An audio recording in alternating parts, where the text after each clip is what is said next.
Bonjour, je m'appelle Alicenne et aujourd'hui, je vais vraiment prendre le temps de vous encourager, vous en tant que parents, mais aussi vos enfants, à persévérer dans les voies de Dieu. Premièrement, nous savons tous qu'ils sont des cadeaux de Dieu qui ont été créés pour lui et par lui.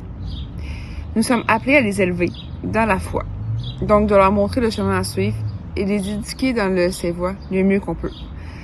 Je sais que la génération dans laquelle nous vivons peut nous apporter des temps de questionnement et beaucoup d'inquiétudes face à leur futur, l'influence qu'ils vont avoir autour d'eux, les fréquentations, les épreuves de la vie, vers quoi qu'ils vont être tentés de l'être.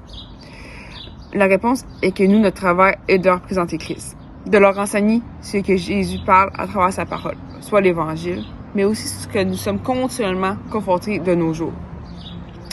Nous devons donc les amener à se voir comme Dieu nous les voit et les préparer à l'indifférent du monde. Que c'est pas la société, autrement dit, qui décide pour eux qui ils sont. C'est pas le stéréotype que les gens présentent sur Instagram ou les réseaux sociaux, qui n'ont pas besoin d'être quelqu'un d'autre, mais d'être eux, parce que c'est comment Dieu les a créés eux, puis que Dieu les voulait au départ. Ensuite, nous devons donc prier afin qu'ils ne s'en éloignent pas, malgré les tentations, et ce que la société semble dire qui est bon.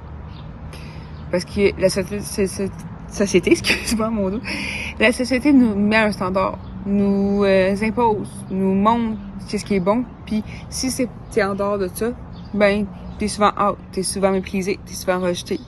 Mais Dieu promet, je veux dire, d'être là malgré tout ça. Ensuite, on doit aussi prendre le temps de prier avec les enfants et prendre des temps avec eux. Nous devons être des exemples pour eux et cela n'est pas de nos propres forces, mais celle de Dieu qui nous donne sa provision, qui nous donne ses fruits de l'esprit, qui nous donne sa force, qui nous donne sa confiance, nous devons juste donner le volant de notre vie, ne pas garder ce contrôle-là sur nous, mais de faire confiance pleinement qu'il va agir, qu'il va nous donner cette force-là de persévérer. Les enfants sont des êtres authentiques et qu'ils ne sont pas gênés de poser leurs questions. Nous devons donc leur accorder leur réponse en concordance avec la Bible.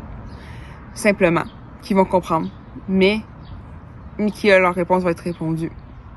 Quitte à aller chercher l'information si on la sait pas. Même aller la chercher ensemble avec votre enfant, avec votre petit-fils, votre petite-fille, votre nièce, votre neveu, peu importe, qui vous aide, qui écoute cette vidéo. Ils sont authentiques, justement. Mais c'est des êtres relationnels qui aiment naturellement, comme Dieu nous appelle à le faire. On apprend beaucoup d'eux, tu sais, de leur cœur, qui est si simple et qui s'attendent à Dieu. Quand eux ils prient, ils s'attendent à une réponse. Ils croient réellement. C'est comme une promesse. Quand tu fais une promesse à ton enfant, ben il va croire, ok, demain, mettons, je m'en vais là, ou je sais que tantôt, je vais faire ça.